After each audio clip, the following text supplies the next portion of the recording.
Ready. Bharat में गरीबी के अस्तित्व का एक और प्रमुख कारण देश के मौसम की दशाएं भी हैं। गैर अनुकूल जलवायु लोगों की फार्मों में कार्य करने की क्षमता को कम करती है। बाढ़, अकाल, भूकंप और चक्रवात उत्पादन को बाधित करता है। जनसंख्या भी एक अन्य कारक है जो इस बुराई में भागीदारी करता है। जनवृद्धि जनसंख्या प्रति व्यक्ति आय को कम करती है। इस तरह जितना बड़ा परिवार का आकार, उतनी ही कम प्रति व्यक्ति आय।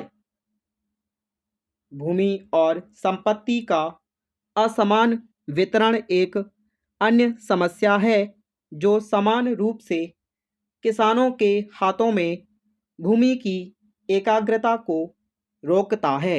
यह ध्यान देने योग्य बात है। यद्यपि पिछले 2 दशकों में अर्थव्यवस्था में प्रगति के कुछ स्पष्ट संकेत दिखाई देते हैं, ये प्रगति बहुत से क्षेत्रों और स्थानों पर असमान है।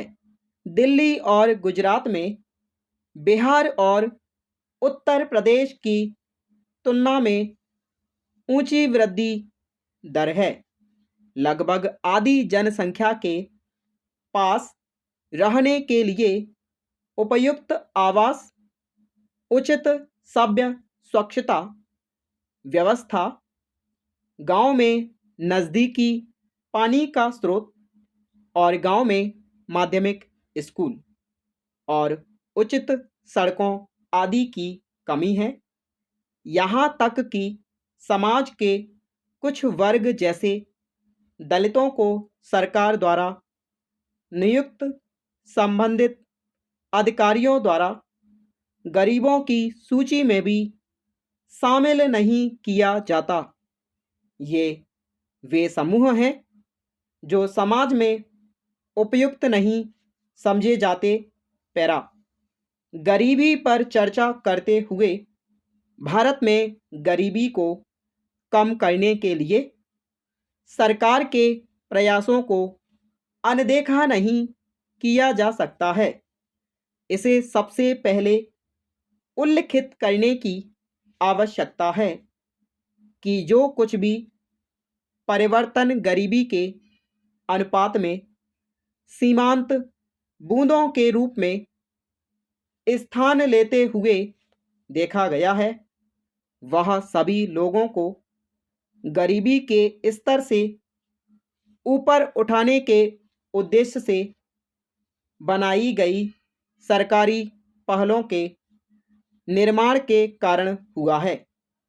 हालांकि अभी इसे दूर करने के लिए और अधिक प्रयासों की आवश्यकता है, क्योंकि इससे भ्रष्टाचार जुड़ा हुआ है। पैरा सार्वजनिक वितरण प्रणाली के अंतर्गत गरीबों के लिए सरकार द्वारा दिए जाने वाले खाद्य और गैर खाद्य पदार्थ शामिल हैं। वितरित किए जाने वाले प्रमुख खाद्य पदार्थों में गेहूं, चावल, चीनी और केरोसिन वितरण प्रणाली के लिए पूरे देश के सभी राज्यों में निश्चित की गई दुकानों के माध्यम से बांटे जाते हैं।